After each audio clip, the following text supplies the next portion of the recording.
Hello साथियों, welcome to our YouTube channel जिसका नाम है एस्पिरेंट लर्निंग। और अगर आप हमारे चैनल को सिंपली सर्च करना चाहते हैं यूट्यूब के ऊपर तो @एस्पिरेंट अप लर्निंग आपको सीधा टाइप करना है और आप हमारे सीधा चैनल पे विजिट हो सकते हैं।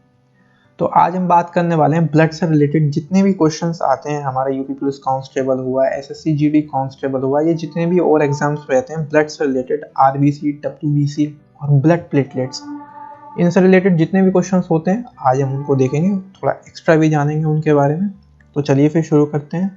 पहली स्लाइड है हमारी कि ब्लड का पीएच कितना होता है। बहुत कॉमन क्वेश्चन है और कई बार पूछा भी जाता है कि 7.4 हमारा पीएच इसका होता है ब्लड का। अच्छा, सेकंड क्वेश्चन है हमारा कि एक वयस्क, एक अडल्ट में कितना ब्लड होता है। तो कई बार पूछे जाने वाला क्वेश्चन है ये भी। 5 से 6 लीटर के समथिंग एक एडल्ट जो होता है उसमें खून प्रेजेंट होता है।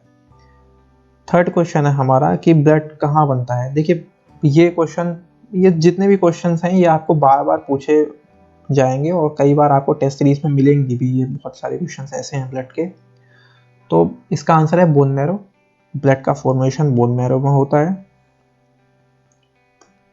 फोर्थ क्वेश्चन है हमारा कि आरबीसी का दूसरा नाम क्या है। देखिए पहली बात तो आरबीसी की फुल फॉर्म है रेड ब्लड सेल्स। फिर इसका भी एक दूसरा नाम होता है, इसका दूसरा नाम होता है इरिथ्रोसाइट्स। अच्छा, आरबीसी के बारे में हम एक बात और जान लेते हैं कि इसका सेल का स्ट्रक्चर कैसा होता है। मतलब अगर इसको देखने की बात की जाए तो ये कैसी दिखती है।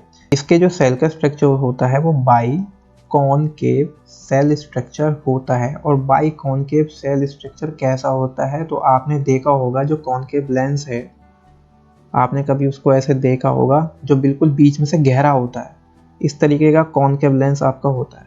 तो इसी तरीके का कुछ बाई कॉनकेव शेप की हमारी जो आरबीसी होती है वो हमारे ब्लड में प्रेजेंट होती है।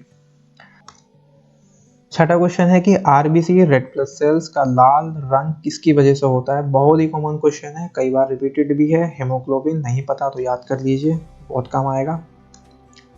आरबीसी का जीवन समय कितना होता है। 120 डेज। आरबीसी जो है वो हमारे ब्लड में 120 दिन तक जिंदा रहती है, उसके बाद नई आरबीसी बन जाती है और इंग्लिश में इसको कहते हैं लाइफ टाइम। हमारा जो आरबीसी का लाइफ टाइम है वो 120 डेज तक होता है।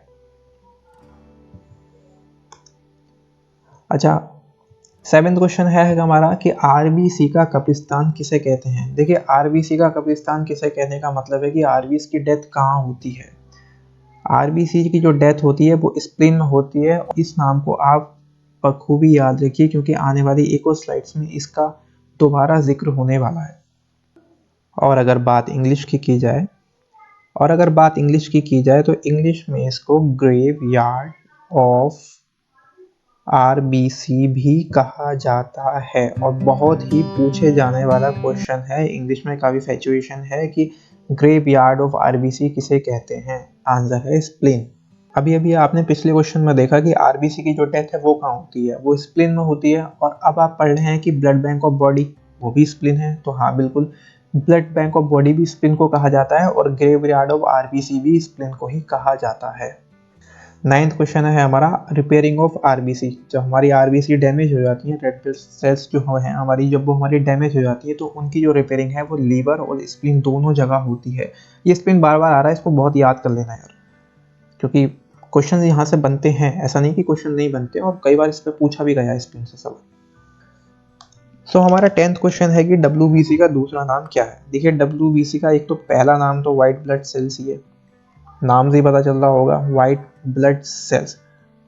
अच्छा, नाम से इतना तो पता चल गया कि अगर व्हाइट है तो भैया कलरलेस ही होगी। व्हाइट वैसे तो एक कलर होता है, लेकिन व्हाइट ब्लड सेल्स हमारी जो है वो कलरलेस होती है, इनका कोई कलर होता नहीं है। व्हाइट ब्लड सेल्स का जो दूसरा नाम होता है उसे कहते हैं ल्यूकोसाइट्स। ल्यूकोसाइट्स याद कर लीजिए। सो 11 क्वेश्चन है हमारा defensive shield of body and soldier of body किसे कहते हैं। देखिए हमारी जो डिजीज से बचाने का काम करती हैं वो वाइट ब्लड सेल्स ही होती हैं। जो अगर हमें कभी भी कोई डिजीज होती है, वायरस बैक्टीरिया जितने भी होते हैं उनसे लड़ने का काम जो करती हैं वो वाइट ब्लड सेल्स ही करती हैं, इसलिए इनको सोल्जर्स ऑफ बॉडी भी कहा जाता है, डिफेंसिव शील्ड ऑफ बॉडी भी कहा जाता है। बहुत ईजी तरीका है याद करने का, भाई जो लड़ेगा वही तो बचाएगा ना। वाइट ब्लड सेल्स लड़ने का काम करती हैं, तो वही आपको बचाती हैं बीमारियों से। 12th क्वेश्चन है हमारा कि WBC वाइट ब्लड सेल्स कहाँ बनती हैं। सेम क्वेश्चन RBC का था। RBC भी हमारी बोन मैरो में बनती थी और वाइट ब्लड सेल्स भी हमारी बोन मैरो में ही बनती है। नेक्स्ट स्लाइड है हमारी 13 क्वेश्चन, ब्लड प्लेटलेट्स का दूसरा नाम क्या है। देखिए, ब्लड प्लेटलेट्स का पहला नाम भी ब्लड प्लेटलेट्स ही है और उसका दूसरा नाम है थ्रोम्बोसाइट्स। क्या है इसका नाम? थ्रोम्बोसाइट्स, याद कर लीजिए। स्लाइड 14 क्वेश्चन है हमारा कि ब्लड प्लेट्स का फाउंडेशन कहाँ होता है, फॉर्मेशन कहाँ होता है। तो इसका आंसर भी आपका बोन मैरो है। अच्छा, बोन मैरो 3 का आंसर हो गया। देखिए, आपकी RBC का फॉर्मेशन जो हो रहा है वो भी बोन मैरो में हो रहा है, आपका WBC का जो फॉर्मेशन हो रहा है वो भी बोन मैरो में हो रहा है, और आपकी जो ब्लड प्लेटलेट्स हैं उनका जो फॉर्मेशन हो रहा है वो भी आपका बोन मैरो में ही होता है। तो इसका मतलब बोन मैरो बहुत जरूरी है। देखिए, 15 क्वेश्चन है जो कि काफ़ी इंपॉर्टेंट क्वेश्चन है कि ब्लड क्लॉटिंग, जब खून का थक्का बनने की प्रक्रिया को क्या कहते हैं, कि रक्त के थक्के बनने की प्रक्रिया क्या कहलाती है। तो रक्त के थक्के बनने की जो प्रक्रिया है वो हेमोस्टेसिस कहलाती है। 16 क्वेश्चन है हमारा कि ब्लड क्लॉटिंग में क्या सहायक होता है। ब्लड क्लॉटिंग में प्रोथ्रोम्बिन नाम का प्रोटीन बहुत सहायक होता है। ये ना हो तो हमारा रक्त का थक्का नहीं बनेगा। उसके बाद 17 क्वेश्चन है हमारा और मोस्ट प्रोबेबली शायद लास्ट क्वेश्चन भी है। तो ब्लड ग्रुप का आविष्कार किसने किया था? इसका आंसर है लेंस्टीनर एंड अलेक्जेंडर एस वेनर। ये क्वेश्चन ज़्यादा पूछा तो नहीं जाता, पर एक दो बार पूछा गया, तो इसको याद कर लीजिए। ऑप्शन में दोनों ही आपके होते हैं, या तो लेंस्टीनर होगा या तो अलेक्जेंडर होगा, ये दोनों साथ में आपके ऑप्शन में दिए होंगे। टिक मारना, आगे बढ़ना, 2 नंबर लेना।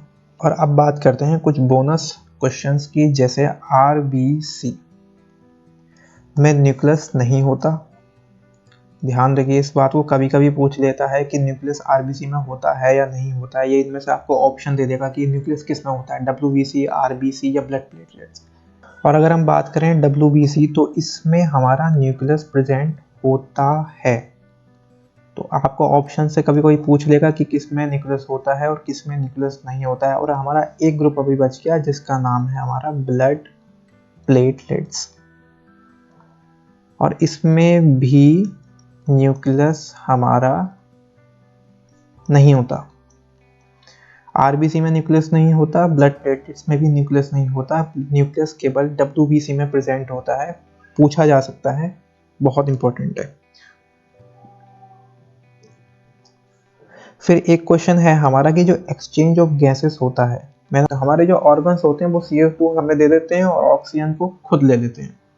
तो ये जो एक्सचेंज ऑफ गैसेस होता है टिश्यू के बीच में, ये RBC में होता है, ना कि वाइट ब्लड सेल्स में होगा, ना ही ब्लड प्लेट्स में होगा। केवल RBC के थ्रू ही हमारा एक्सचेंज ऑफ गैसेस होगा, CO2 O2 का।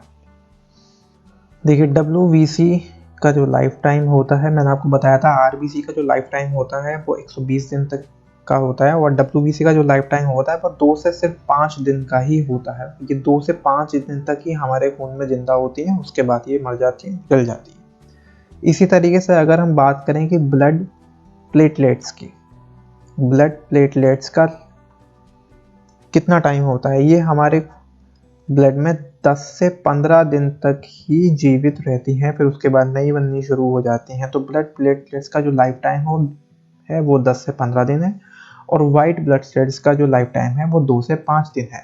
अच्छा, ये कलरलेस होती हैं, इनका जो कलर है वो थोड़ा येलो होता है। ब्लड प्लेटलेट्स का जो कलर है वो येलो कलर होता है। अच्छा, RBC जो होती है वो रेड होती है, वो हेमोग्लोबिन की वजह से होती है। और जो वाइट ब्लड सेल्स है हमारी, वो कलरलेस होती है क्योंकि इसमें हेमोग्लोबिन नहीं होता,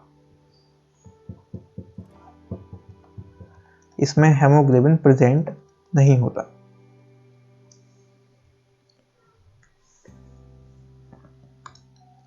तो ये थे कुछ आज के इंपॉर्टेंट क्वेश्चन ब्लड से रिलेटेड, RBC से रिलेटेड। आपके जितने भी क्वेश्चन हैं UP पुलिस कांस्टेबल और SSC कांस्टेबल में, इससे ब्लड से बाहर तो इससे नहीं जाने वाला। तो आज के लिए बस इतना ही। थैंक यू, और चैनल को सब्सक्राइब करिए और बेल आइकन भी दबाइए। Thank you.